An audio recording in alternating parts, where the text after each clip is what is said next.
లోకమును ప్రేమించేవారు దేవుని ప్రేమించలేరు, దేవునికి శత్రులై ఉన్నారు. దేవుని యొక్క మార్గంలో నిలిచి ఉండాలంటే మన మనసు పరలోకమున దాన్ని వెతకాలి. ప్రభు యొక్క మార్గం వెతుకుతున్నప్పుడు దివి నుండి దిగి వచ్చిన యేసు నా జీవితంలో ఉన్న ప్రతి దోషమును తొలగించి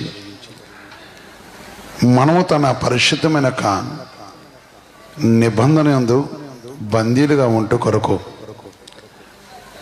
ఆయన ఆత్మక కవిగిట్లో దాచేవాడు. ఆయన ఆత్మను ఎవరు కలిగి ఉన్నారో వారు శరీర వేచలు విడుస్తున్నారు. అందుకే వారు పరమందున్న దేవుని వైపు వారు వేచి ఉంటుంటారు. దేవుని ఆత్మ వారితో సహవాసం చేయుటకును, దేవుడు వారితో కలుసుకోటకును, దేవుడు వారిని ఎప్పుడు వెతుకుతూ ఉంటాడు. ఈ స్థలంలో ఉన్న మీరందరూ కూడా ఒకసారి జ్ఞాపకం చేసుకోవాలి. దేవుడు మన ఎతుకుతున్నాడు. దేవుడు మన చూడలేదు అనుకోకూడదు. ఆయన మనం వెతుకుతున్న దేవుడు గనక